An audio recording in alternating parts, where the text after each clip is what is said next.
Hello, today I have a particular bone to pick with the video game industry, and Imp of the Sun gives me a great reason to talk about it. I played this game a few months ago in some short sessions and finished it in about 9 hours. It's nothing huge, it's just a pleasant looking game, fine mechanics, fine story. It's just all fine. It's a fine game. It's just fine. But the reason I want to talk about it is because it's the first game I've ever played that actually gets Andean culture right. Like, it is just mind boggling to me how, through the years of games I've looked at and tried, and I've just never seen a single game get Andean culture even close to right.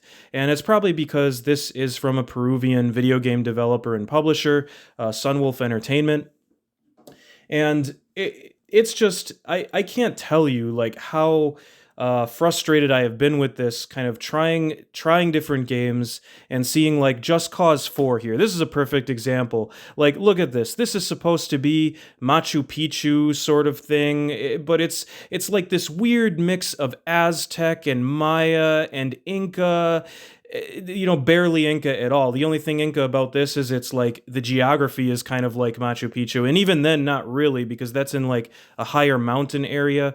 But I can see that that's what they were trying to go for. And don't get me wrong, I had a lot of fun with Just Cause 4, and a lot of people hated it, so it's a perfect game for me to pick on here.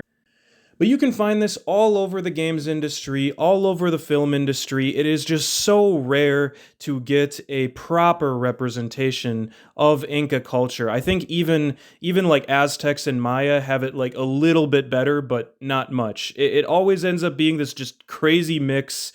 And you can argue that, when you're making a game or a film, you're trying to create a fantasy world, even if we put aside the ones that claim to be like historically accurate or based on a real country or based on a real culture.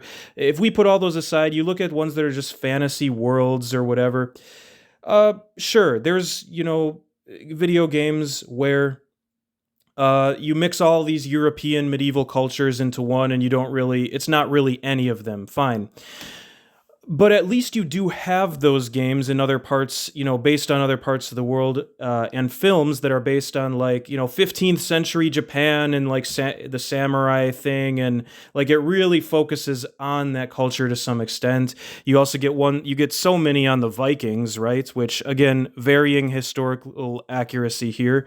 But yeah, and I'm fully aware that this is kind of my particular thing, and that not everyone's going to care about this. But when I was playing Imp of the Sun, my wife, who's originally from Peru, was looking at this, going like, "Oh yeah, I recognize this and these, like the symbols in the game. It's all actually this is Andean culture. Finally, even in this like animated kids, well, not kids, but all ages, we'll say, format. And you can see things here like this boss based on the Moche, and then the Senor de Sipan, and then you've got the Nazca lines in the background, the architecture in the background in the Peruvian coastal desert.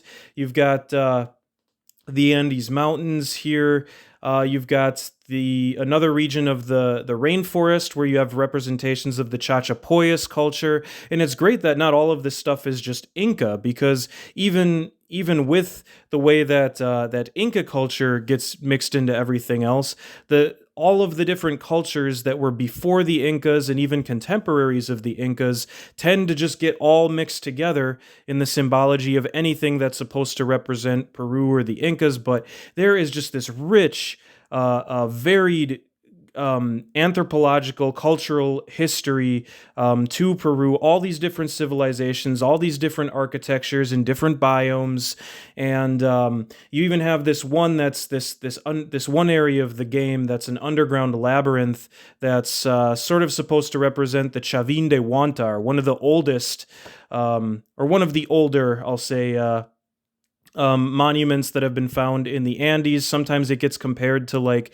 the Oracle of Delphi. It's a spiritual center, kind of in the middle of the Andes, very far from Machu Picchu, and built way before it. Like, it was even built probably during the same time as the ancient Greeks. So that's represented in this sort of like underground labyrinth, and you get the Lanzone, this thing here. I have some pictures from when I visited that site, and it's just so cool to see. And then even Kipus make an appearance in the game. You know, I'm obsessed with Kipus. I've even got one on my wall here in my home. It's not a real one, obviously. It's just a replica. But you know, I've seen them in Peru, and these huge ones in museums, and I love quipus. So anyway, it's just awesome to see finally in a game that this stuff is here, and it points to like it is such an untapped like reservoir of fiction and inspiration for world building that all the people like in sort of the games industry and the film industry.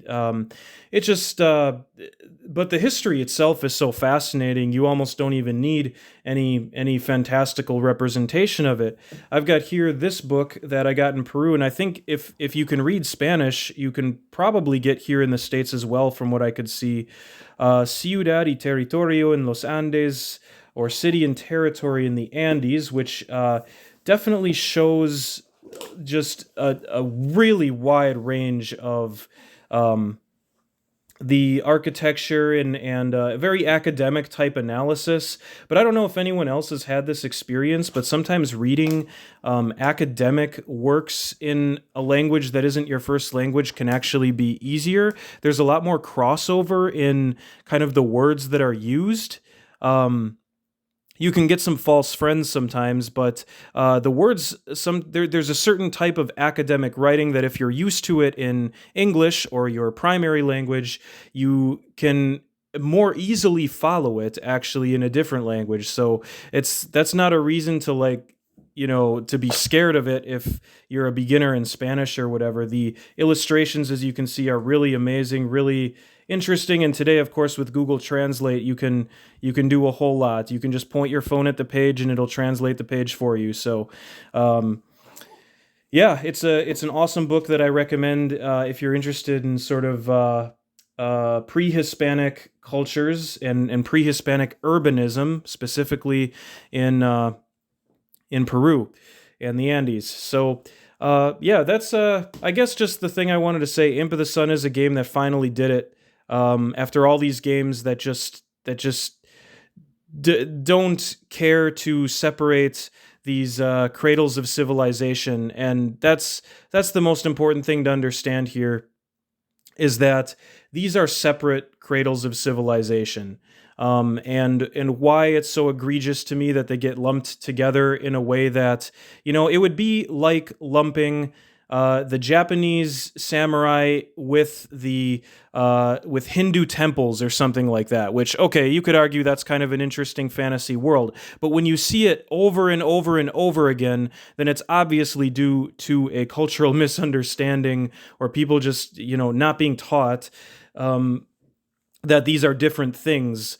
And it's just as bizarre, right? To see it, if you were to just see representations of Japanese samurai and Hindu temples over and over and over, Peru is a separate cradle of civilization than up here in Central America, right? It's these are two distinct cradles. They are two of six cradles of civilization. Mesopotamia is its own one, and there's five others here, and Peru and Mexico are two of them, and very separate. They developed their own cultures, their own empires, and of course they knew about each other because there was trade, and they influenced each other, and you find eventually commonalities between the cultures, but they are distinct, and there should at least somewhere be representations of them as their own distinct thing, no matter how you argue it. And that's why I'm happy about Imp of the Sun.